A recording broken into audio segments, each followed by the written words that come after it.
F-35 और EA-18G ग्रोवलर का electronic warfare dominance Iran की एयर डिफेंस को पूरी तरह अंधा कर दिया। नमस्कार, मैं हूं अंजू निर्वाण। ईरान के साथ जारी संघर्ष के 21वें दिन युद्ध का स्वरूप पूरी तरह बदलता नजर आ रहा है। जहां पहले मिसाइल और हवाई हमलों की खबरें सुर्खियों में थी, वहीं अब इलेक्ट्रॉनिक वॉरफेयर इस लड़ाई का सबसे निर्णायक हथियार बन चुका है। वजह सिर्फ 2 प्लेन, जी हां, सिर्फ 2 लड़ाकू जेट। अमेरिका और इजराइल की संयुक्त रणनीति में F-35I और EA-18G ग्रोवलर की जोड़ी ने इस युद्ध के निर्णय की या इस युद्ध के स्वरूप की तस्वीर बदल दी है। इस जोड़ी ने एयर डिफेंस प्रणाली को गंभीर रूप से कमजोर कर दिया है, या यूं कहें कि लगभग अंधा कर दिया है। इन दोनों एयरक्राफ्ट की जोड़ी ने 1600 प्लस सॉर्टीज में बिना एक भी पायलट खोए पूरे मिशन को अब तक अंजाम दिया है। कैसे काम करती है ये अदृश्य जोड़ी, इसे भी समझते हैं। सैन्य सूत्रों के अनुसार F-35I अपनी स्टेल्थ क्षमता के कारण दुश्मन के रडार से लगभग अदृश्य रहती है, यानी कि ओझल रहती है।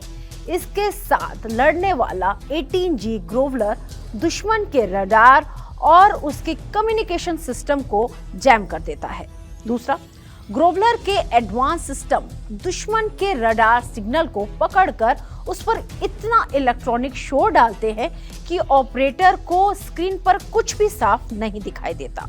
ग्रोवलर के ALQ-218 रिसीवर और next generation jammer pods Iran के JY-27A, HU-9 और S-300 रडारों को जैम कर देते हैं। इसी मौके का फायदा उठाकर F-35 अंदर घुसता है और सटीक हमले करता है। लेकिन F-35 अकेला नहीं जाता, उसके साथ उड़ता है EA-18G ग्रोवलर। F-35 इसी अंधेरे में घुसकर AGM-88E हार्म मिसाइल या फिर JDAM बम गिराता है, यानी कि अपनी हाई कैपेसिटी वाले बॉम्ब्स को दुश्मन की लोकेशन पर F-35 बॉम्ब्स गिराता है, अटैक करता है। और सेंटकॉम ने हाल ही में जारी की गई तस्वीरों में दिखाया कि कैसे US अब्राहम लिंकन कैरियर से उड़ते हुए ग्रोवलर एक विंग पर ALQ-99 पॉड और दूसरे पर 4 हार्म मिसाइल लादे हुए है। और इसी कॉम्बो ने तेहरान, इस्फहान और खोरमुशार के 200 प्लस एयर डिफेंस साइट्स को 72 घंटे के अंदर निस्तनाबूद कर दिया। 1600 प्लस सॉर्टीज F-35 का इतिहास का सबसे बड़ा कॉम्बैट यूज है। कैसे, इसे भी समझिए। यह पहली बार है कि जब F-35 का इस्तेमाल इतने बड़े पैमाने पर किया जा रहा है। और सबसे बड़ा ट्विस्ट यही है कि F-35 का पहला बड़े पैमाने पर कॉम्बैट डेब्यू भी इसी युद्ध में हुआ है। इजराइल के F-35I आदिर में से रोज 35 से 37 बार उड़ान भर रहे हैं, यानी कि 90% रेडीनेस रेट। और अमेरिकी F-35C भी अब्राहम लिंकन कैरियर से उड़ान भरते हैं। 4 मार्च 2026 को इजरायली F-35 ने ईरान के Yak-130 लाइट अटैक जेट को मार गिराया। इसे इस फाइटर का पहला एयर टू एयर किल बताया जा रहा है, यानी कि पहली बार air to air kill F-35 ने इसी युद्ध में किया। और हॉर्मुज स्ट्रेट में एक्शन ईरान की नेवी भी बेबस है। कैसे, इसे भी समझते हैं।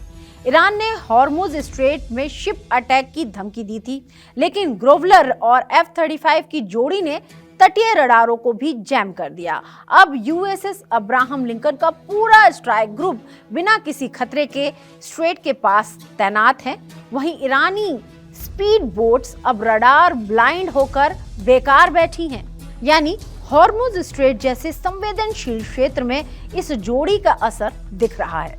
ईरानी तटीय रडार जैम होने के कारण वहां तैनात जहाजों को अतिरिक्त सुरक्षा मिल रही है।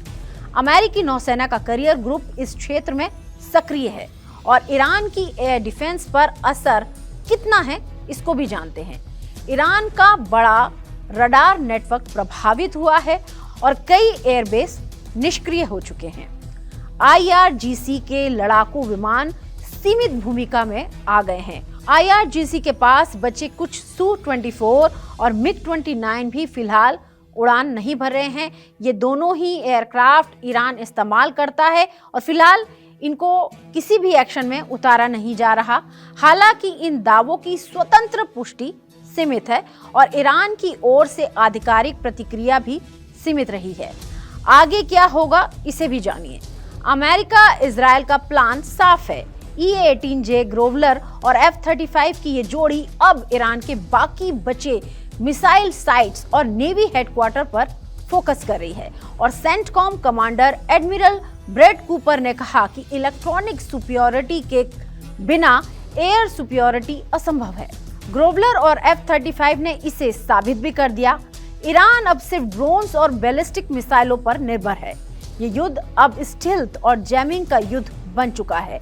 बूट्स ऑन ग्राउंड की जगह स्क्रीन और जैमिंग पॉड्स ने मैदान मार लिया है। हमारी इस खास पेशकश में फिलहाल इतना ही। देश और दुनिया की तमाम खबरों के लिए आप देखते रहिए TV9 भारतवर्ष।